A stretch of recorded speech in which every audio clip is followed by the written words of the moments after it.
Hello, what nuts, Humpty Dump nuts, and everything else nuts. Didn't have time to come up with a fun name because we start early today. It is 11:59 a.m. U.S. Just barely got that in by 3 seconds, but it fucking was. When we started, it was 11:59 a.m. ET U.S. on Wednesday, April 24th U.S. It's What Chaos, DJ, Pete, Sean. Hi, boys. Hey, nothing like a little healthy competition to get the boys in the building and live right on time. All three of us showed up late today, too. It was very late. Not like, a few minutes after we hoped to arrive. No, we were all showed up like a half an hour to 45 minutes after we were usually aimed to arrive. It's very difficult to stay on any sort of schedule during the NHL playoffs. Usually, I would have another job that was at night, and I would just go do that job at night, and while on TV, follow along with the hockey games, and it was great. But now, gotta wake up and come do something. I haven't adjusted yet.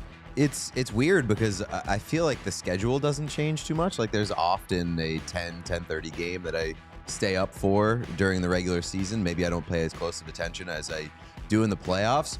But it's for me, the problem is trying to get to bed after that late game versus what it's like in the regular season. In the regular season, I don't get invested in that late game. I go to bed, fall asleep pretty quickly. During the playoffs, you go to bed, and I'm like I'm jazzed up. This year, I've finally realized something that happens every year, and it's the most difficult thing that I face. And maybe it's like an old man thing because I know I do not fall asleep on the couch. Will not do that. Mm-hmm. I don't fall asleep outside the bedroom in front of other people. Don't do any of that shit. I think that is the fucking worst behavior. Humiliating. I think that is terrible behavior. It is socially acceptable if you're Sean's like Sean's so much older than us. Sean's like, I will fall asleep anywhere. What's your problem? It's just like, who gives a shit? Yeah, if you want to fall a wild take by you. If you want to fall asleep in front of me, then like.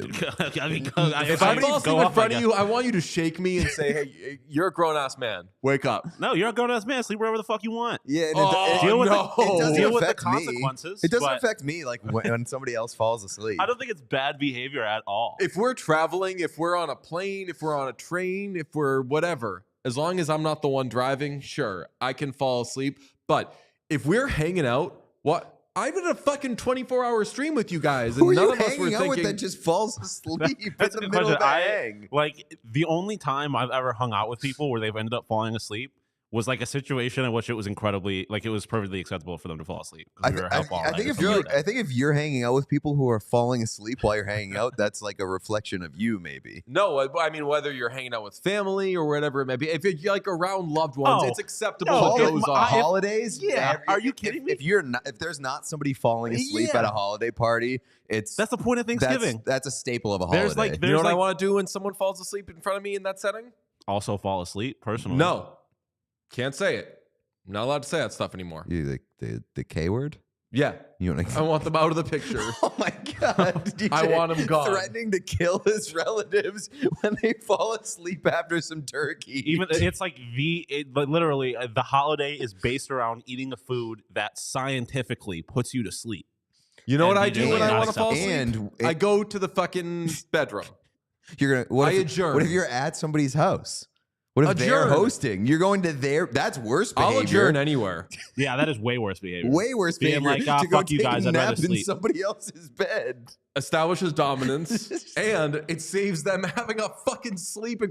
Oh, you got to get over here. Shit's wild. We got fucking music. We got chips. Some motherfucker's asleep.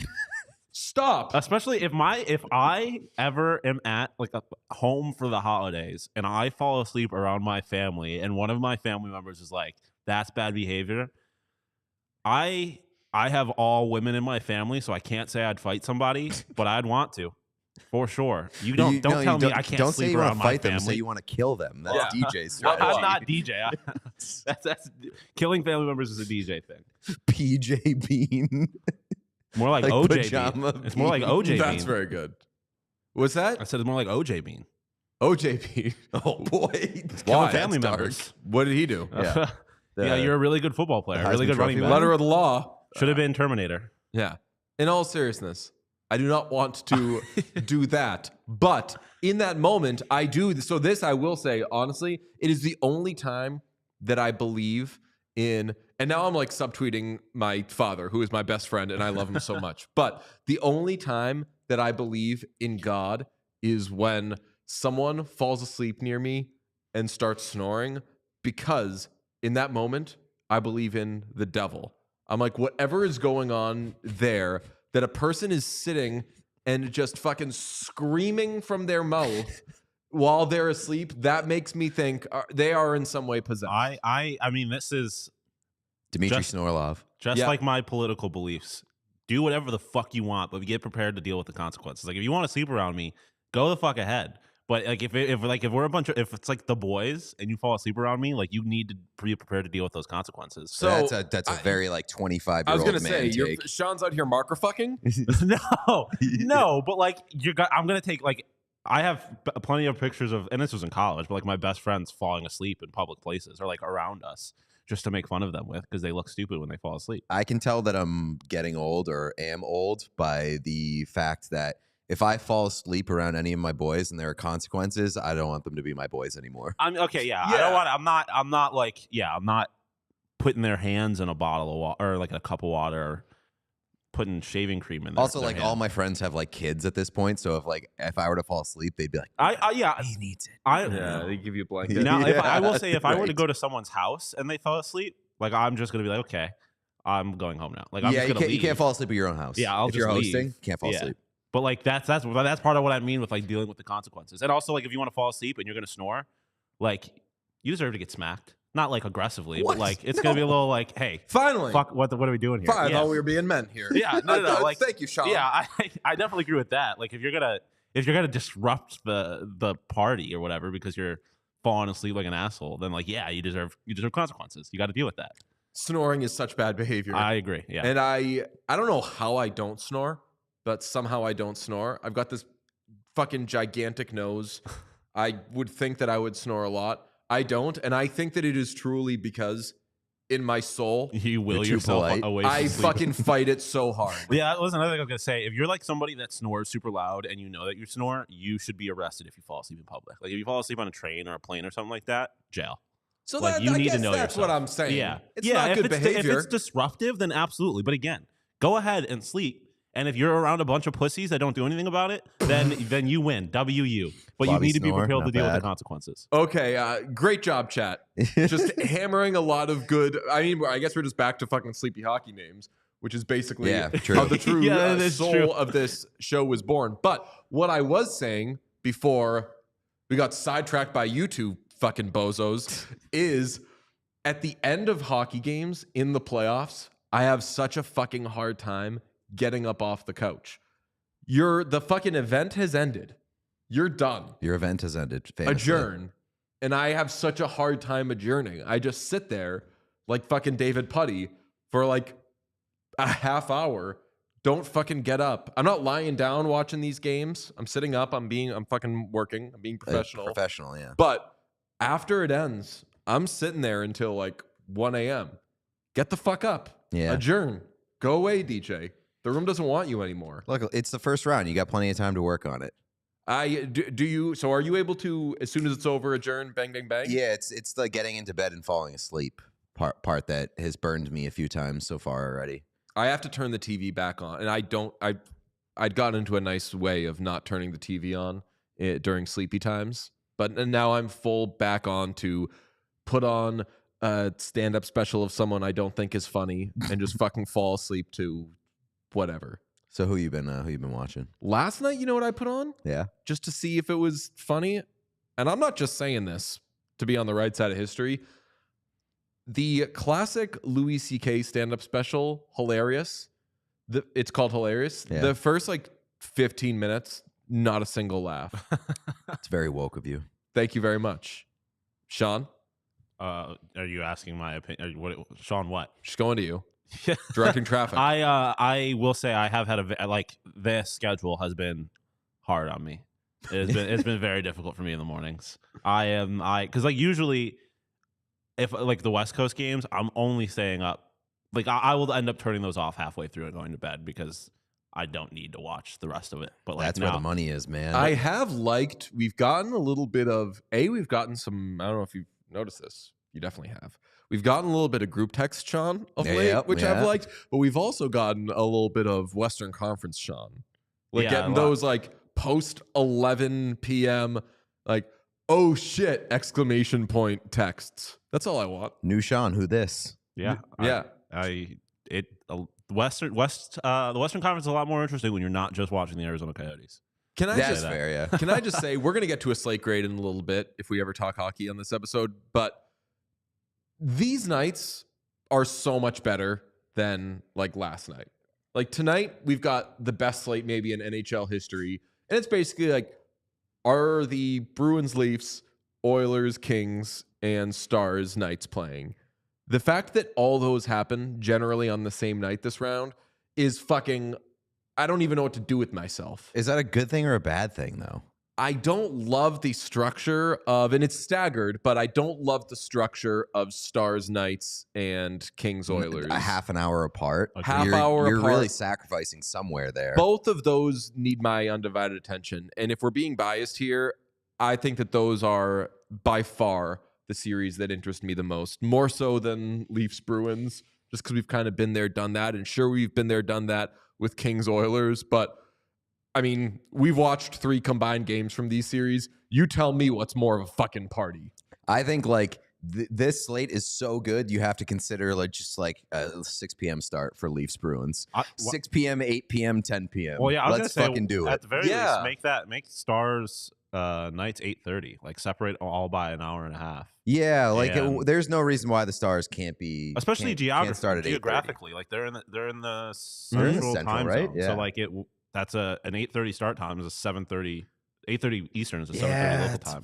I do respect though, and look, today's slate grade's gonna suck because we're just basically doing a slate grade right now, but this is not the official slate grade. You won't know the grade until a little later.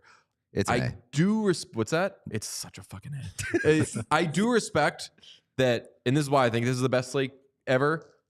They have those fucking 3 and that's it. They don't need any. You don't need any other games. When you have those 3. Yeah. Those are the 3 best games. No, any other game that gets put on that slate gets stuffed in a fucking locker so quick it'll make your head spin. Well, speaking of getting stuffed in a locker, we've got some teams that are down 2-0 right now, and the Capitals, I think it's fair to say, rest in peace. Probably done. You were always done, as our insider broke last week on the show. Insider being Chris Bayo. Capitals are the worst playoff team of our lives. Shouldn't be here. I'm not watching these games too intently. I'm saving my energy and my eyeballs for other shit. We did want to do 1 second of hit chat. Yeah, let's do it. All right, Rangers you go put up a 20-second timer on it. 1 second time. Okay. Rangers go up 2-0 in that series. No fucking surprise. Although there was a little bit back and forth in that game. But an Artemi Panarin, this guy, hit on TJ Oshie, got everybody all up in a tizzy. Far be it from the Rangers and Capitals to have any sort of controversy involving a hit. That's my only take on that. That was 15 seconds. Yeah. Not bad. Do I get 10 seconds of my own you can time? have your own 15. Artemi Panarin, I thought that was a borderline hit that could have been penalized, but anybody who's calling for a suspension, get out of here. It's stupid. Yeah, very stupid. 9 seconds. Thank you. The more interesting one is Panthers Lightning because they played a very close game 1. They go to overtime in game 2. Lightning erase a 2-0 deficit. And boy, oh boy, Carter Verhaeghe in overtime. We streamed. If you're not on our What Chaos YouTube channel, you got to be. Subscribe there. We go live whenever a game goes to overtime until it ends. And we're working on ending quicker. Yeah. Sean now has directions. We have a plan on soon as that puck goes in, bye. End screen. Working on an end screen. It works a lot better when we're all lined up, which we were yesterday. Like if our streams aren't lined up, that's Yeah, True. we were in Sean's good ahead shape of us, so he's yesterday. just gonna fucking end well, it. no, with no, like, I paused my thing and kind of sunk it up with yours. But that allows you to like brace yourself True. to That's a end good it. point. If anybody's going to be ahead, it should be Sean. that's only if I am ahead, which don't know if that's going to be the case in 7 days after my YouTube TV's free that's trial fair. ends. Yeah. We are famously, we're a Hockey is for Everyone podcast, so we have been outspoken in being against pause culture, but the one time we will say pause is when Sean is 30 seconds ahead of Pete's stream. That was good. By Pete you and I guys. were in lockstep last night. We- Pete and I were synced up. Xfinity boys. That's right. Chat is saying no more hit chat, more fit chat. They're very complimentary of our fits today. Oh, I will say I've basically, you know, that I'm well known throughout North America for my all white podcast shoes. Yeah. I've really been embracing the bean boots of late, and I Yeah. think that it's been well received. I know it's been well received because the only compliment I've gotten from the chat in the history of the show is I like when DJ wears bean boots. Bean boys. Bean boys. While we're talking about the chat, we got a super chat. Hell yeah. $4.99 What do we got? from John Evans. Just wanted to say thank you for not making us wait until noon like some people. Love you all. Wow. Thank Hey, you very John. much. Thank you very much. Thank you for the super chat. Thank you to everybody for being here at 11:59 and really kind of paying it forward to the show that comes to you first. Well, as we said at the I love that. As we said at the end of that stream last night, death, taxes, the boys being late to a stream, and Carter Verhaeghe in overtime. Mm-hmm. We were playing around with some of the broadcastery voice and is Carter Verhaeghe not the ultimate? Who else? Yeah, guy? I mean, like he's David Ortiz in the NHL. It's always that guy. I said it last night. Carter Verhaeghe and Jonathan Marchessault always find a way to just be the guy when their team needs them. And part of it is Carter Verhaeghe always finds a way to be on a fucking line with Matthew Tkachuk. So in overtime, they're just going to be relentless. But there was a shot of the bench after, the Lightning bench. Famously, I picked the Lightning in this series. Anthony Duclair mouthed perfectly in that classic Quebecois voice of his, fuck that, and then walked away. He was not about it. And I that's like- a guy who knows the Florida Panthers and how annoying they are quite intimately. Yeah, so I was gonna say he goes from the overtime let's get out of here team to the overtime Fuck that. fuck that, let's get out of here team. Are the Lightning dead? No, I don't think they're dead. This is a close series. What a fucking goaltending duel yesterday. That was my the big God. story. Bobrovsky and Vasilevsky, both unbelievable. Bobrovsky obviously going to get most of the flowers because of that insane save, probably save of the year that he had in the second period. But that second period was probably the best goaltending duel that I can remember in quite a long time. I love it. This is why we fucking watch the games. And I will say on the Bobrovsky save, if you did not know, and I don't even think I realized it until last night with that Bobrovsky save, it was very Tim Thomas-esque. You need, in order to make the best fucking save anyone's ever seen, you need to be bad for a second. Like Bobrovsky made that save because he was so far out of position committing to the other side, and then coming across, he had to flip around backwards, which is on nobody's fucking bingo card, on nobody's instructional thing. Fucking Roberto Luongo, I'm sure, was having a heart attack watching it, being like, no, it's not how you fucking play goalie, but that is how you get those save of the year. How the fuck did he do that? And for all of the teaching and the reverse VH and all of the things, the way that goaltending has been made so technical, I love, and it will infuriate a lot of goalies, that in order to make the fucking best save anyone's ever seen, you got to do it wrong. Yeah, 100%. Like that's the Tim Thomas versus Tuukka Rask effect. Tuukka Rask didn't make those crazy saves because he was usually in position. He was Tim sound. Thomas was being a deranged bozo and then diving across the crease to make his saves. Yeah. Love that guy. Love both of it. As long as you keep the puck out of the net, who gives a shit? But we famously are a podcast that really, really likes to back the guys who have maybe a little bit unfairly been maligned for their contract. I haven't really ever talked about Sergei Bobrovsky and the comeback that he's made in terms of public opinion. Is there anybody complaining about the Bobrovsky contract at this point? No, I'll say I think we all just knew there was going to be good years and bad years of that because he's a goalie, and goalies have good years and they have bad years. And Bobrovsky, But lost his job at one point more than anybody. Well, just because he got the fucking fattest, craziest contract in the world. It seemed like giving big contracts to goalies was over at the time that he signed that. And even when he was making that run with CBJ in 2019, the whole conversation was, all right, who's the dummy going to be? Who's going to be the fucking idiot that bites on this and gives him a 7-year, $10 million? Because he had his Vezinas, but he also had like his second half drop-offs. He was very inconsistent even before he signed the Florida deal. But then he swept the Lightning in 2019, and he looked good for the first couple of games of the second round. I will say, he wasn't that good in 2019 when he earned that contract. He was just part of the big story where they swept the Lightning. And he fell apart in the second half. Torts was a big part of that. 3 games into the Bruins series, or actually, were they up 2-1? I can't remember. But I remember covering that series and everything, not covering it, but having to do pre and post for all those games. My stress eating was not high during that series. I was like, Bruins are going to win. That's actually because you started to see him his play decrease in quality. Because I think that was the second round series, right? Yep. First round series, he was great. And then he started to slow down throughout the course of that second round series. And as soon as he didn't have it and wasn't great, you're like, they're fucked. Devotees of Pete and DJ's professional work, you know what that series started? That series, I'm realizing, was the start of, the Bruins are winning this series, right? Oh, really? I would tweet that after every game and piss people off. But they were. And then when they were playing the fucking, they got the Hurricanes in the Eastern Conference Final. So then I just went straight to, the Bruins are winning the cup, right?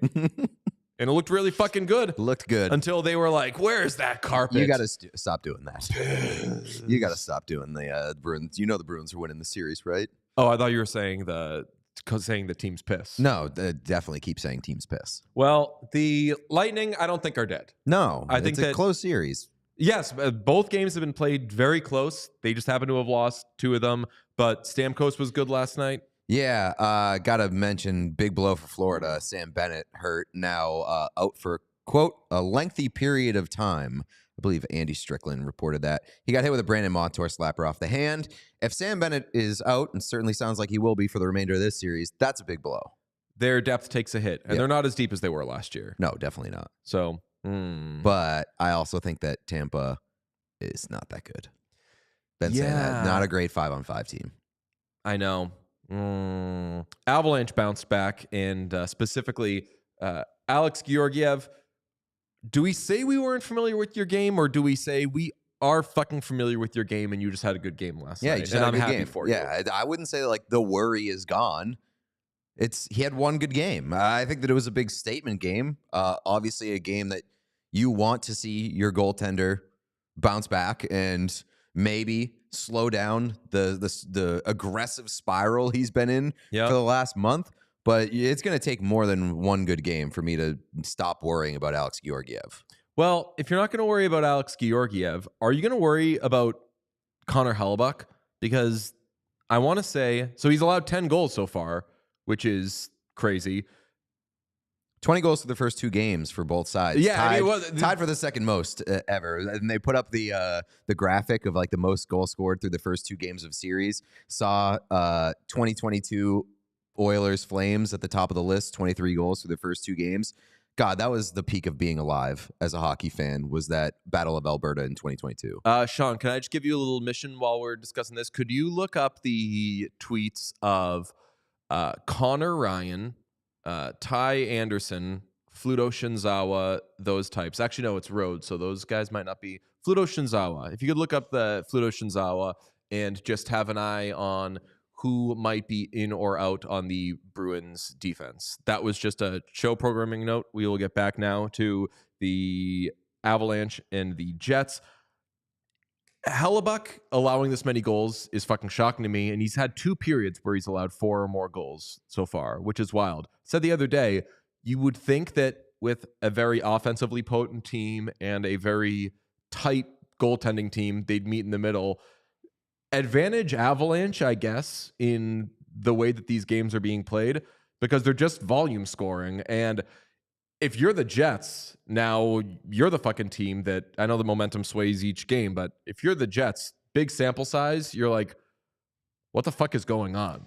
Yeah, I think that if you're the Jets, you don't want this. You want to limit as much pissing on the carpet as you possibly can in this series because the Jets are going to win this series by playing more adult hockey, I think, and being a team that leans on solid defensive structure and great goaltending. And if you're opening things up and you're allowing the Avs to kind of run free, you're gonna get pissed on by Makar, you're gonna get pissed on by McKinnon, you're gonna get pissed on by Rantanen. Like, they need to tighten things up a little bit more. I'm not super worried about Hellebuyck. I just think that you gotta get to Georgiev, and like Hellebuyck's got to be better.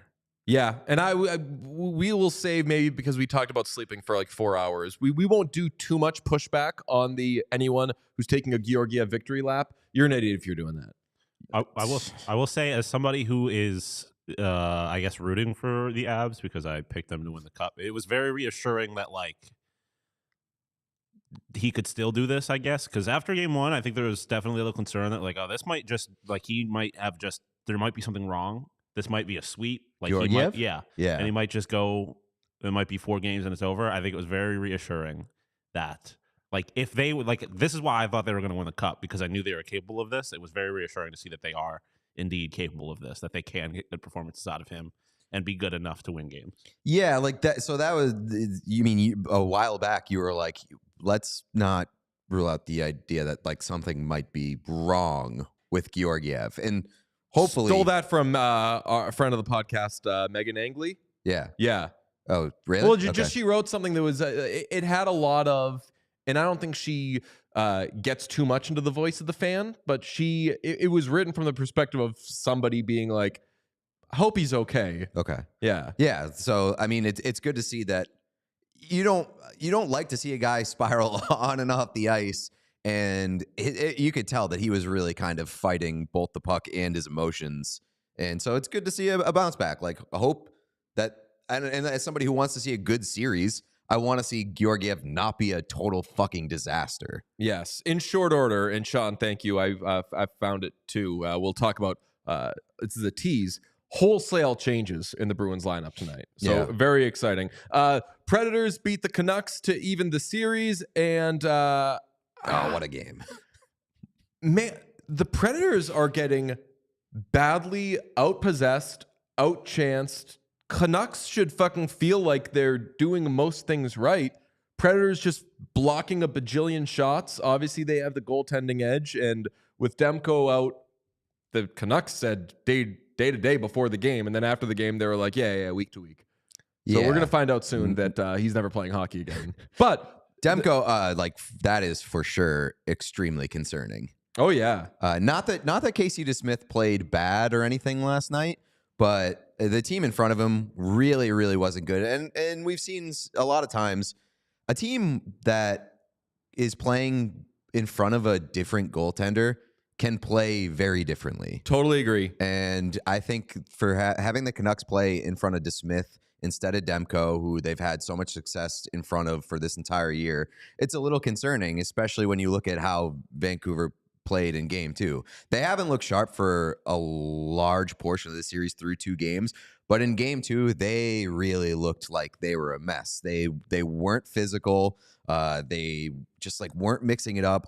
So many of their shots coming from the point, and really good coaching by Andrew Brunette to get that team to adjust and just fucking clog lanes and block shots from the point.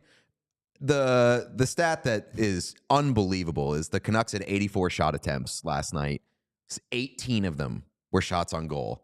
18 out of 84 shot attempts reached the net. Nashville blocked twice as many shots as they got on net, and they blocked 42% of all of Vancouver's attempts. So that's the one that I love. That is fucking crazy. Crazy. And it's a recipe to be the 2019 Blue Jackets, or it's a recipe to be what? Is this sustainable? You're going to get all your fucking guys killed. I don't know if it's the Blue Jackets as much as it is Barry Trotz's connection, New York Islanders, where it's just you're okay with just kind of bending and not breaking and just blocking as many shots as you can, getting that grind game, and then taking advantage of the few opportunities that you have. easy to do, and you have a very good goaltender as well. Yeah. So Saros can kind of survive that. But who do you like in the series right now? Demko out, Predators surviving. I had Predators before the series. I'm not going to change it now. Yeah, I picked Vancouver with the caveat that like I'm expecting Vancouver to crumble at some point, but I expected it to happen in the second round. I am going to change sides here. Nashville could be up 2-0 in this series right now if they didn't have like a bad handful of minutes in game one. Without Demko, and given the way that Elias Pettersson has looked and how flat the Canucks looked in game two, I'm starting to worry about them. I'm going to say Preds, especially going back home with the next two. Preds have a real good chance to seize this series in the next couple of games. Sean, you had a question about the Predators. Oh, yeah. I mean, obviously a lot of talk about the missed U2 concert that it kind of revived the Nashville Predators season. I feel like it has to be asked whether or not the members of U2 get a Stanley Cup ring should they win the Cup. At least Bono. 1,000% they should. They should be offered them. Agreed. Yeah, they should be offered. And then Bono would fucking take over the whole parade, and everyone, and then like Bono would make a fucking, he'd be inspired by the spirit of Nashville. And after a little while, they'd be like, all right, we got to get Bono out of here. Famously, U2 will find a way to insert themselves in your lives, even if you don't invite them. So I think regardless of whether the Preds want to have them involved in their Cup celebration, U2 will find a way to be in there.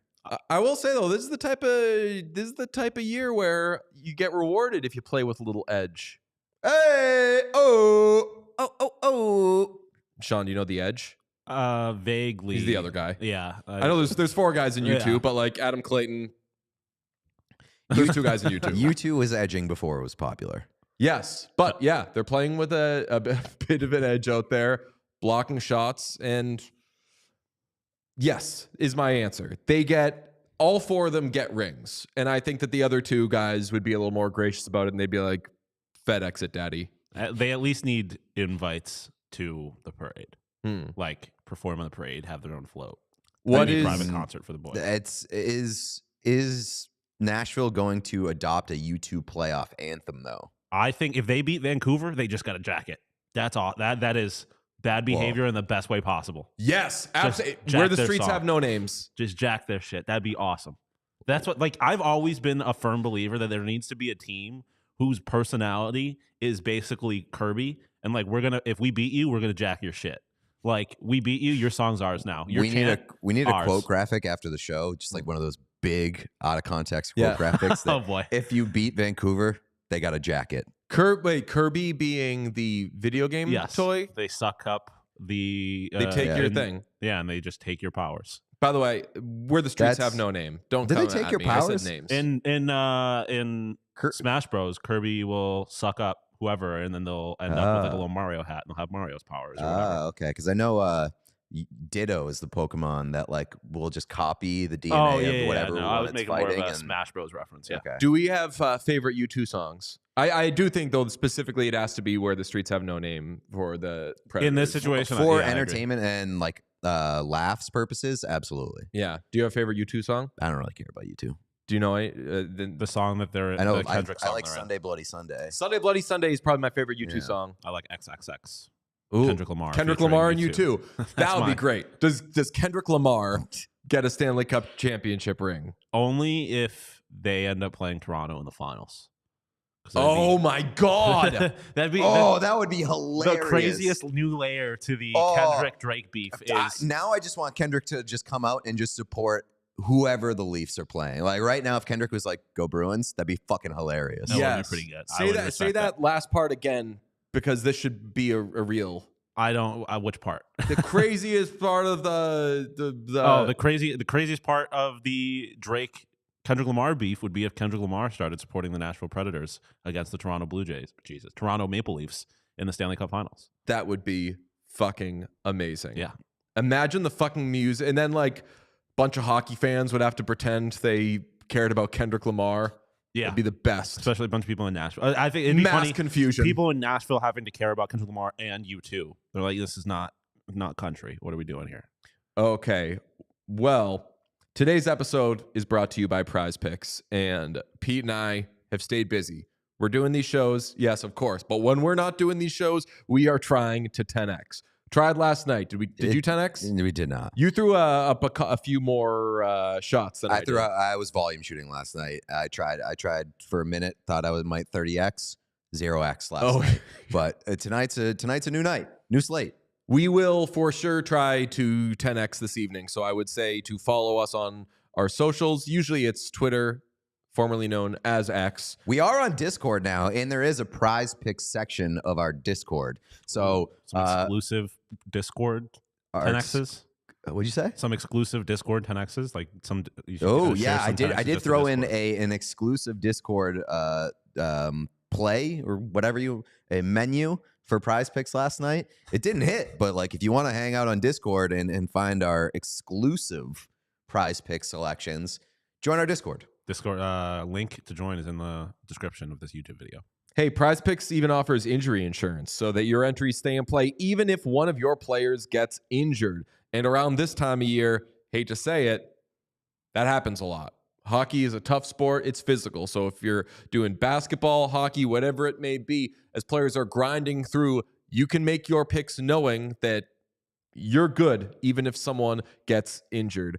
It is our go-to for when we are trying to 10x, and we hope you can join us by going to prizepicks.com/whatchaos and use code whatchaos for a first deposit match up to $100. That's prizepicks.com/whatchaos and use code whatchaos. Pick more, pick less. It's that easy. And now, since a lot of game twos are over, series are shifting. We're changing cities, changing destinations. If you're in one of these new cities that's about to host a game, you should download the Game Time app, because the Game Time app is the best way to find tickets to whatever event that you want to go to, whether it's the Stanley Cup playoffs, whether it's comedy, whether it's a concert.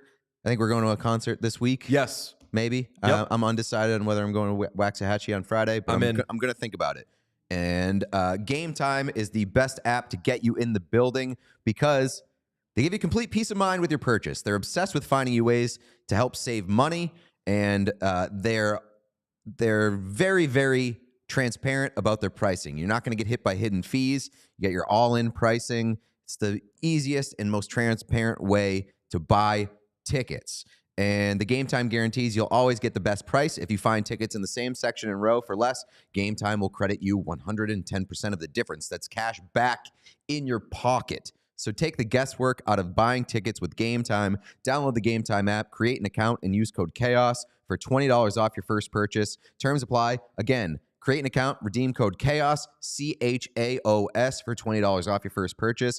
Download Game Time today. Last minute tickets, lowest price, guaranteed. Can I say real quick about U2? I didn't give a shit that their album got put on my phone.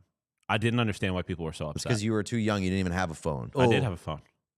You shouldn't have had a phone. You were too young. I was in like Bad high behavior. school. You were in what? I was in like high school. It was like, what, like 2013, 2012? It was somewhere around there. Somewhere. Maybe late middle school. It was just like, why did anybody care? It wasn't like it automatically started playing. It's just Like, an just invasion of privacy. Don't do things to my phone that 2014. Wow. Don't do things to my phone that I didn't consent to. Famously, that doesn't happen. Yeah, with I was like, every other literally, app. Right, but that was like don't that have was a phone that then. was when we were still Before, yeah. Little idiots that didn't really know where the world was heading. That was our first taste of like, stay the fuck off my phone. Yeah.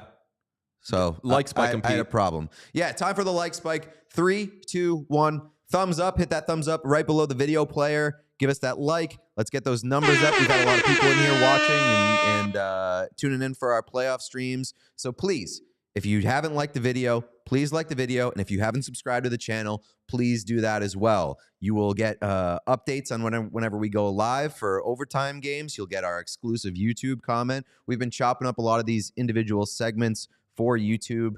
So if you want your podcast in a little bit more bite-sized fashion, a little bit more on-the-go friendly, go ahead and subscribe to the YouTube channel. Keep up with all the stuff that we're doing, all our interviews, all our segments, and never miss a beat. And as promised, We'll do a slate grade presented by Game Time. Download the Game Time app, create an account, and use code CHAOS for $20 off your first purchase. There are 3 games tonight. 7 p.m. U.S. Bruins at Maple Leafs Game 3. The series is tied 1-1. 9:30 p.m. U.S. Golden Knights at Stars Game 2. VGK leads 1-0. 10 p.m. U.S. Kings at Oilers. Edmonton leads 1-0. And Pete's got it for me right there.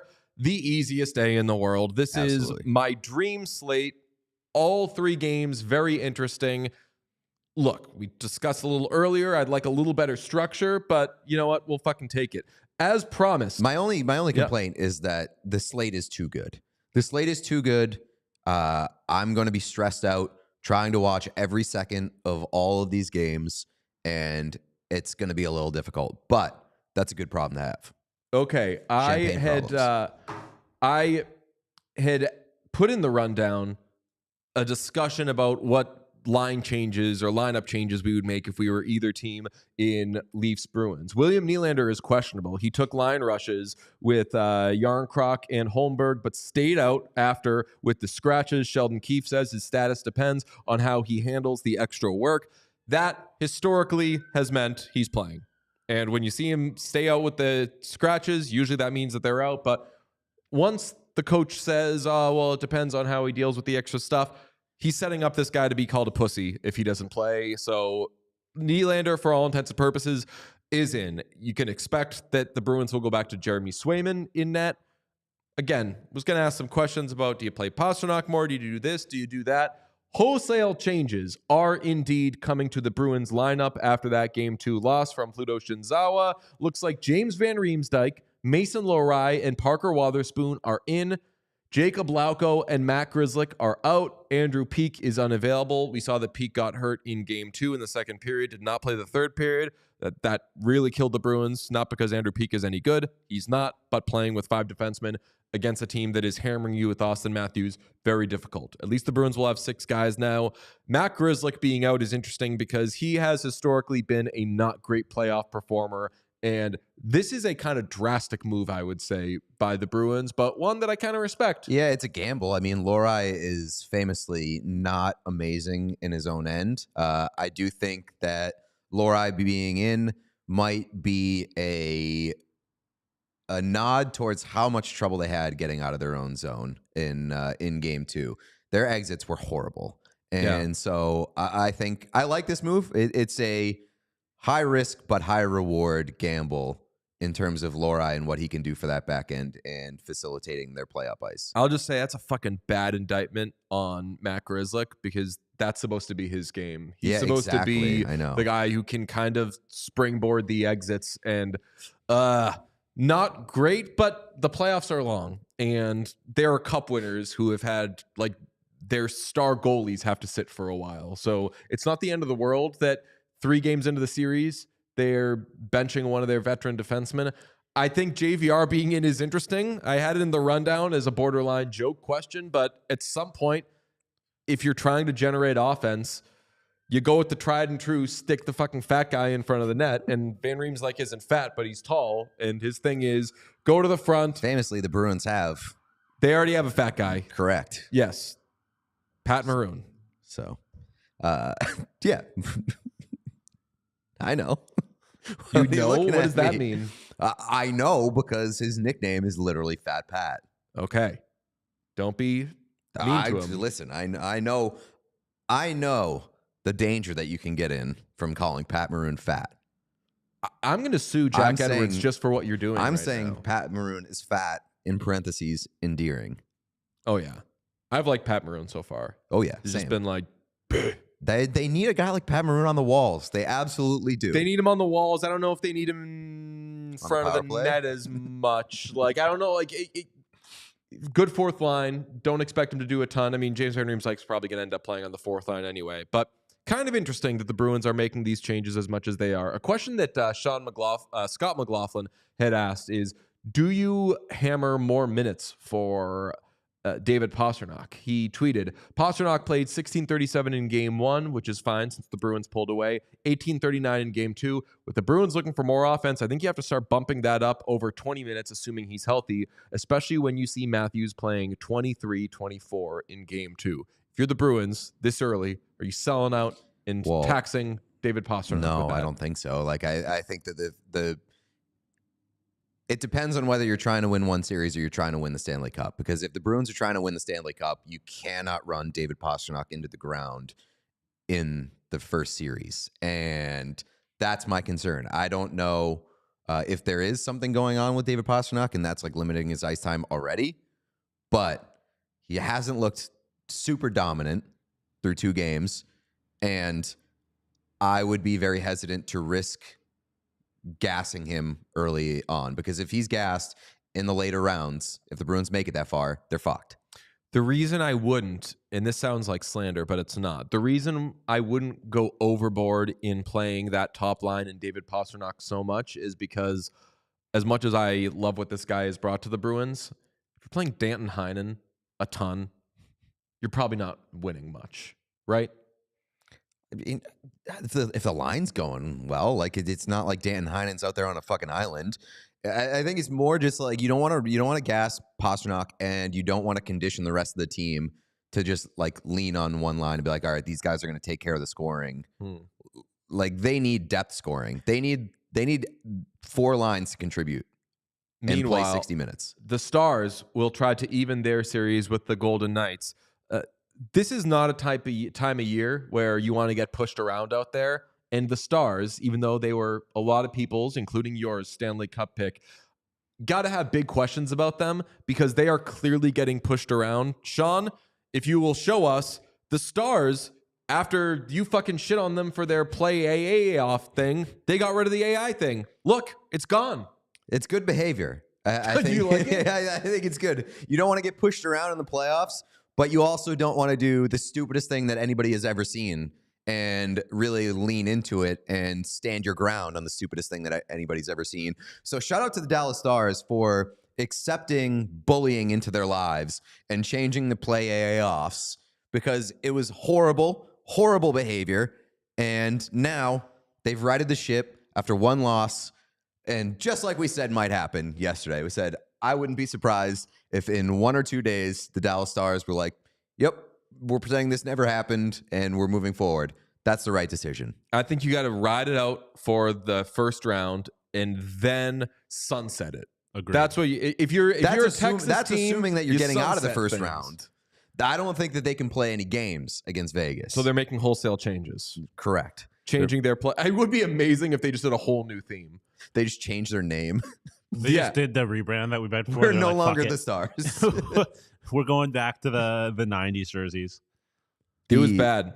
It was bad, and I don't like the behavior. I don't like the behavior of... I think it's good behavior. I thank the Stars for making the changes that need to be made. You have to make adjustments on the fly over the course of a playoff series, and when you come out and paint your face with clown makeup, you're allowed to wash it off after game 1. Yeah, but then you're gonna look like an asshole when you walk into a clown convention. Right. You know what they're going to be trash talking on the ice? They're going to be chirping each other. They're going to be saying, "Hey, what's your theme going to be tomorrow? Indecisive much?" I think they can survive that chirp. I wouldn't be able to. I'm absolutely all in on the Stars tonight. I think that they're going to bounce back, find a nice little spark from this change, and kick Vegas's ass. I think they're pushovers. I agree. I think they're big pushovers, and I like the Stars, so I'm really conflicted here. The Knights should be conflicted with what they do in net, and we'll probably find out if they're doing... I haven't read anything. I was trying to find anything about a discussion as to what the Knights are going to do in net. The fact that I didn't see anything scares me into thinking that they're just like, oh yeah, Logan Thompson is our guy. He was terrible in game 1. I do need to note, he was good at the end of that game, made some big saves late, so good for him, but he was bad in game 1, and Aiden Hill had an .868 save percentage in his final 11 games of the regular season. So there's not really a good choice there, but you and I both now, this will be the second straight day, we're like, fucking go with Aiden Hill. Please just try. I mean, based off what you saw from Logan Thompson, I think you give Aiden Hill a nod. And if Aiden Hill sucks, then maybe you go back to Logan Thompson. But I would not go back to the well that looked really, really bad in game 1. Professionalism out of me. I saved the Oilmen for last. They have game 2 against the Kings at 10 o'clock in Edmonton. And I don't really have any major thoughts on this other than to echo what Tyler Yaremchuk said yesterday, and I forgot to bring it up yesterday in our Stuart Skinner Conn Smythe discussion. Stu Skinner was really good in that game one, and it didn't end up mattering. I think that if there's anything that you take away from that, obviously the Oilers, they'd love to score 1 million goals a game, but there's going to be games where it's going to be close.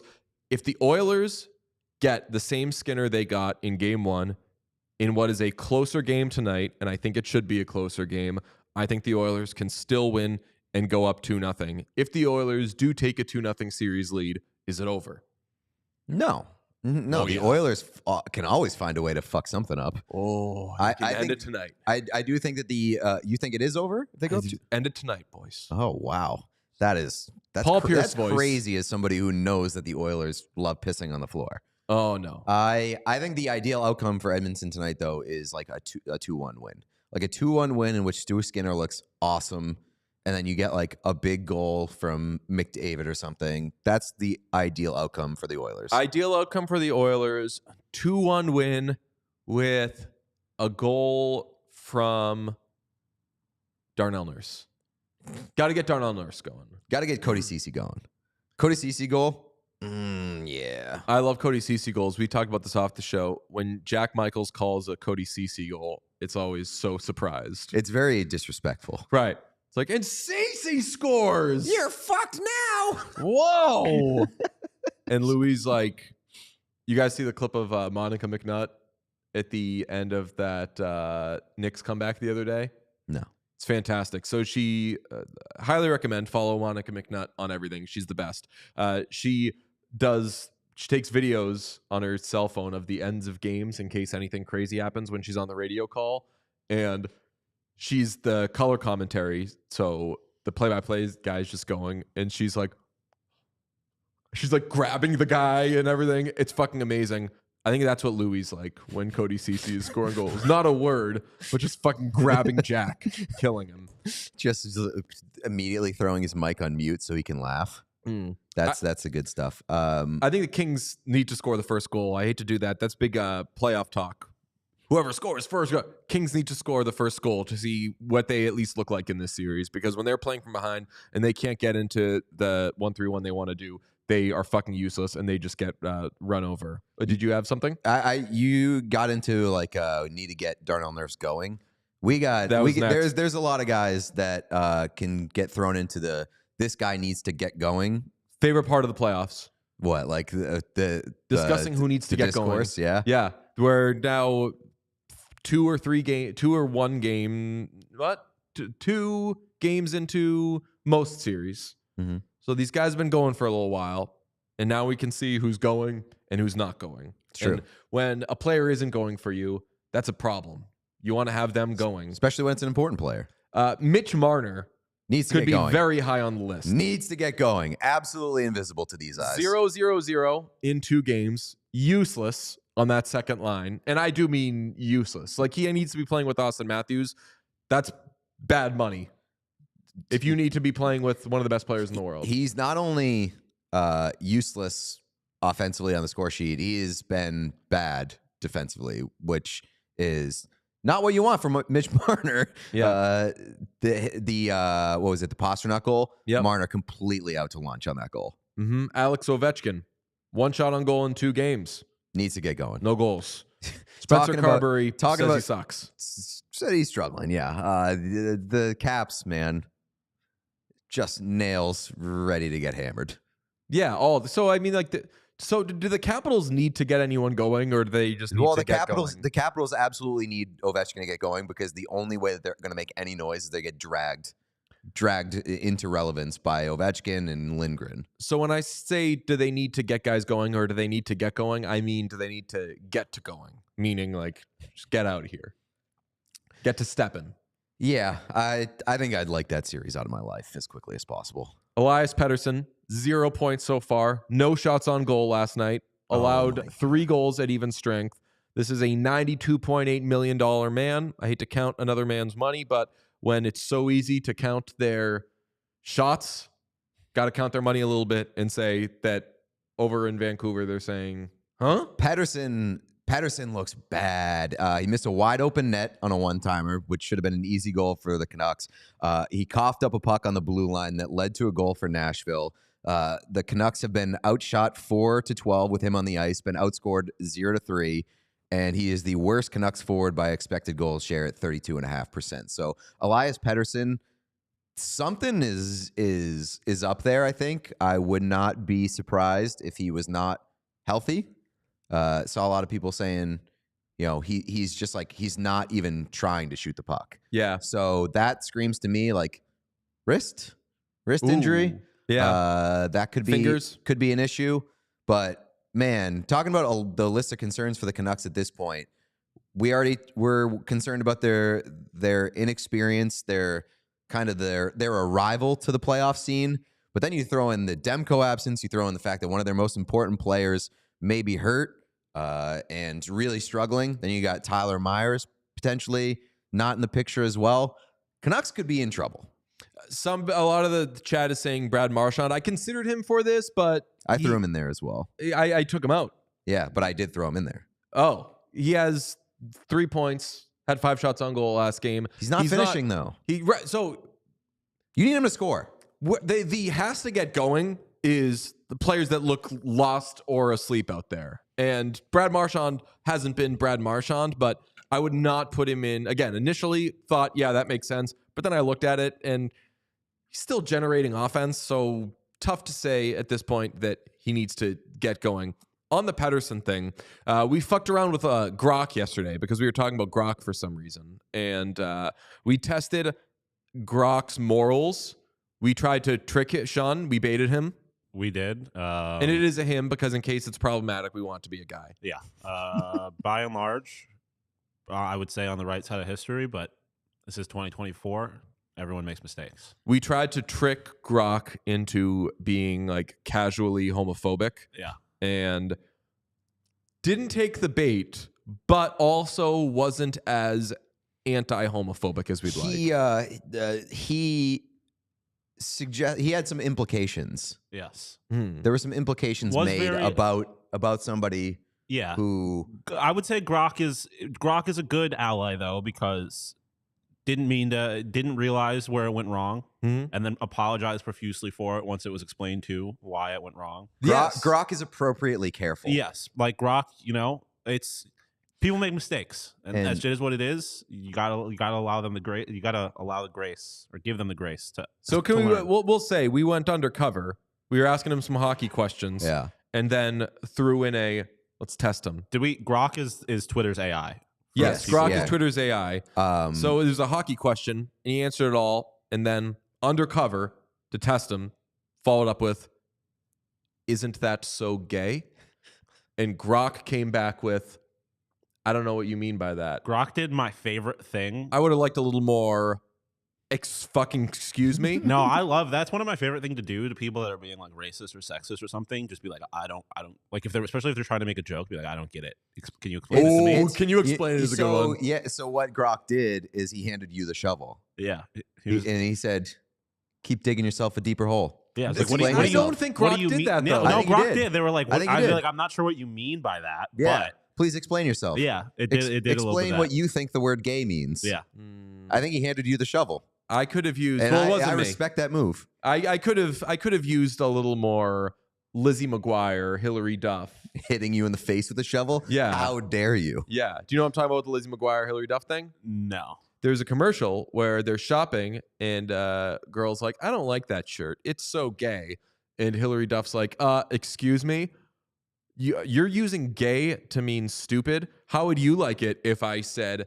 "I don't like this shirt. It's so," and then Monica. She described like girl who's wearing those boots from last year or something like that, and really fucks her up. Interesting. But And Grok, then- I would say behavior grade. Maybe we caught Grok off guard. Well, what needs to be said here is that we during the regular season we anointed Johnny Lazarus as our What Chaos Insider, but in the spirit of competition and make him better, we decided to introduce a secondary What Chaos NHL Insider Grok. Yeah. So to to get some answers on why Elias Pettersson looks so bad through 2 games in that Vancouver series, we decided to ask NHL Insider Grok what's happening, and this was his answer. Oh dear, it seems like Elias Pettersson might be having a rough time lately.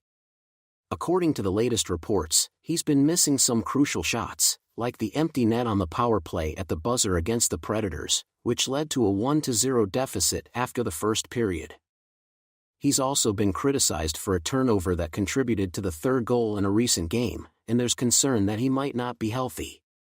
It's not all doom and gloom though. He recently signed an 8-year, $92.8 million contract with the Canucks, showing the team's faith in him, and he's had some amazing performances earlier in the season, like scoring 2 goals in a game against the Predators. So, it seems like he's just going through a bit of a rough patch, but with his talent and the support of the Canucks, I'm sure he'll bounce back. Okay, never again. The chat fucking hated Grok. The chat wants Grok in the doghouse like nothing I've ever seen in my life. A lot of bark. That's not what that means. Yeah, that's just a not, mention of Johnny Lazarus. Oh, no. Bark is just an insider. Like, if an insider is getting a scoop, you bark at him. Yeah. Oh, so now it's like a respect. How did this turn respectful? I don't think it was ever disrespectful. Oh, it was very disrespectful. I just think that Johnny Lazarus' name is essentially a dog whistle. Yeah. And it gets people to bark. I thought that Grok was pretty solid there, although it is a weird spin to be like, I know your superstar sucks, but you know what the good news is? You have him for the next 10 years at a bunch of money. Yeah, I like that. I like that way of looking at it, where, yeah, he's having a bad time playing hockey, but he is very rich because of a contract he just signed with the team. And like earlier in the year, he was much better than this. Yeah. So eternal optimist Grok. Grok is trying to look at the bright side of things, but his analysis was pretty astute. Yeah. I'll say I'm still pretty worried if I'm a Canucks fan right now. Because they can lose that series pretty easily. Yeah. Stacey's coming at us for shitting on Dallas's AI and then adopting an AI of our own. Fair. But only one of us knows how to properly use AI. That's AI true. Like, not as a brand. We used AI for good. They used AI as AI for no reason and to be annoying. Somebody said, get ready to learn Pavlov. I love me a fucking classical conditioning reference. Same. Yeah. We should fucking classically condition something. I mean, I guess we did it because we said Johnny Lazarus and people started barking. That's exactly what it was. How can we make people salivate? Pavlov's, it's kind of hilarious that Pavlov's dog is associated with Lazarus. Love that. Put full circle. Someone said put Grok in the birdhouse. What's the birdhouse? I don't know what the birdhouse What is, is the but birdhouse? I like getting one. I like getting a birdhouse. Sean, can we effort a birdhouse? Yeah, like right now. We made a Michaels trip last week, and you know what Michaels has? They have birdhouses? They have birdhouses, and they have the ones that you can like paint. Michaels makes me want to be a better person. I walk into a Michaels, and I'm like, there are so many ways in which I can be a more creative and more colorful person in my life, and I want to do that. What does that mean? Like, it's just, you can be very artistic. Sean, did you hear what Pete just said? He said he wants to be a more colorful person and he's going someplace with paint. Not good. I mean, it could be good. What is he talking about? I don't know. I'm accusing you of wanting to do blackface. Oh my God. I heard. Jesus Christ. I thought you were going like somewhere else with it, I guess. I don't know where, but that's not where I thought you were going with it. Oh, no. I was calling Pete a horrible racist. Going to Michael's. It would be wild if that's where like horrible racists were going. Michael's. They have to like put up signs and everything and be like, look, we like here's no what racism allowed. You can buy like 2 items max. Okay. What? Let's see. Is that really? I'll let you that stew went in that for a places second. that I did not expect.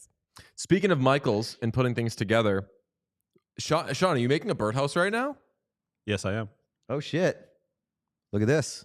This is Can very we have impressive. birdhouse cam? We will when the bird. We got Sean a I know, but I bulletin want board. to see the birdhouse being made. Oh yeah, we got Sean a little. What does he call that? Bulletin board. Anything that goes on the bulletin board is officially bulletin board material. Yes. Someone said Michael's Pro Shop Wars when. Oh, that would be incredible. Michael's is very expensive. No, it's not. Yes, it is. I mean, if you're getting good things, I'm fucking quality. Do you not do the Michael's coupons? People are saying that actually it's Joanne's Fabrics that is where people are racist. Joanne's Fabrics. That's where That racism sounds comes. way more racist. Joanne Fabric. I grew up at Joanne Fabric. We didn't have Michael's in Buffalo. We had Joanne Fabrics, like the name Joanne has Karen energy to it. Yeah, just because it's a woman's name. Yeah, exactly. All right. What were we saying? DJ trying to get Pete canceled is always on my bingo card. So this is the bulletin board. The joke went over better with the chat than it did with you. What joke? Mainly because I called you a terrible thing. Yeah, I didn't like that. Yeah, and you're probably flummoxed by it. Bad behavior on my part. Behavior grade A-. Won't do it again.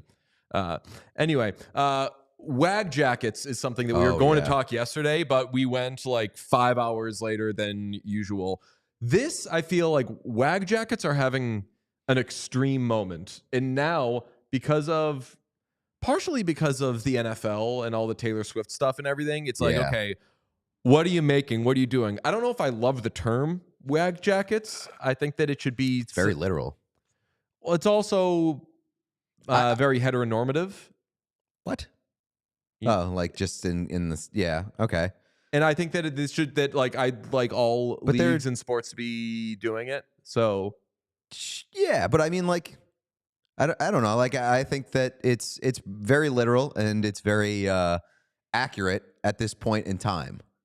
Yes, but I don't know. Hockey is for everyone. I thought you were going to say... Partner jackets. I thought you were going to say you don't like the name because it limits the WAGs to jackets. Because famously, the New York Rangers WAGs this year, and I didn't know this before this year, but like wearing jerseys to games is considered a faux pas for WAGs. I didn't know this until you told me. Yeah, and I saw it from JT Brown's wife, Lexi, who tweeted out that she's like big on like WAG Patrol stuff and book talk stuff.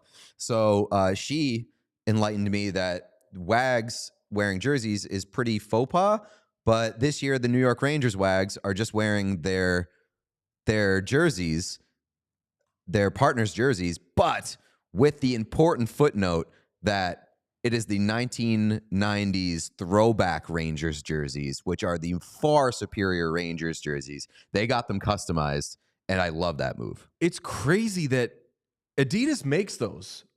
Like, I don't understand how that works. And we saw at the NHL Pro Shop, at the NHL store, they had... Adidas makes those, or does like Mitchell and Ness make them? No, they were Adidas, Really? and they had like a nicer, it was cheaper, but it wasn't. I'm going to grab the one from, because there is one in your locker right now, so I'm going to grab it. No, that's not what it is. That's not what they had. Yes, it is. No, it isn't. They had the Adidas ones. Wait, it's the same like cut, but it's better material. These ones are Fanatics / quote unquote Mitchell and Ness. Yeah. Now look at the back. That's Fanatics. Sure, but it's the same design, is it not? Like they have the like the V. Yes, right. They have the V neckline. The striping is the same. It is this kind of jersey, which is a far superior Rangers and jersey. They had them for Rangers at the NHL store, and they had them for the Ducks, and I want to get them because they're way better quality than that. It's just so much better. Anyway, I highly respect that the Rangers partners are doing that. Yeah, same here. But I thought you were going to say like you don't like the WAG jacket name because it limits the WAGs to jackets. And I would agree no, I like it being jackets. I would like to see a little bit. You could do more shit on it. You want to throw a fucking cape on there, you could still do it. That's true.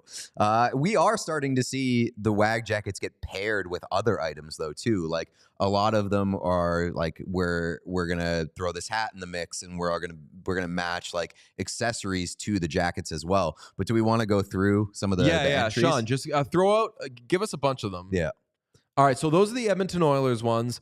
I'm giving this an A-, but I definitely don't think it's bad. I like the back. Do not like the patch in the front. I think it makes it too tacky. But generally, I like the subtle look, and just leather jackets are generally very cool at hockey I believe games. that these are designed by Connor McDavid's partner, Lauren,